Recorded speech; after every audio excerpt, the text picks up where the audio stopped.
Observe the question. If a polygon has 54 diagonals, then the number of sides of that polygon are. ఒక బహుభుజికి 54 కర్ణాలు ఉన్నట్లయితే ఆ బహుభుజి గల భుజాల సంఖ్య ఎంత?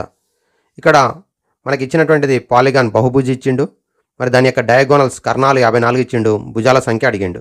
మరి భుజాల సంఖ్య n అయితే కర్ణాల సంఖ్యకు diagonals formula n into n minus 3/2. ఒక పాలిగాన్ బహుభుజి యొక్క భుజాల సంఖ్య n అయితే కర్ణాల సంఖ్య n ఇంటూ n మైనస్ 3/2. ఇప్పుడు 54 ఇచ్చిండు కాబట్టి 54 is equal to n into n minus 3/2. ఇప్పుడు ముందుగా మనకి ఇచ్చినటువంటి ఆప్షన్స్ నుంచి చూద్దాం. భుజాల సంఖ్య n అనేది ఒకవేళ 6 అనుకున్నట్టయితే 6 ఇంటూ 6 మైనస్ 3 అంటే 3 అవుతుంది /2. So 6 3 18/2 that is equal to 9. So wrong option. Next 9 minus 3 అంటే 6 అవుతుంది /2. 2 1 2 3 cancel, 9 3 27. Second option is also wrong option. Next third option 12 into 12 minus 3 అంటే 9 అవుతుంది /2.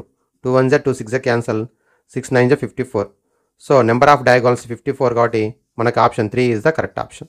ఓకే, ఇక్కడ మనం ఉపయోగించినటువంటి formula n into n minus 3/2, 54 equal to n into n minus 3/2.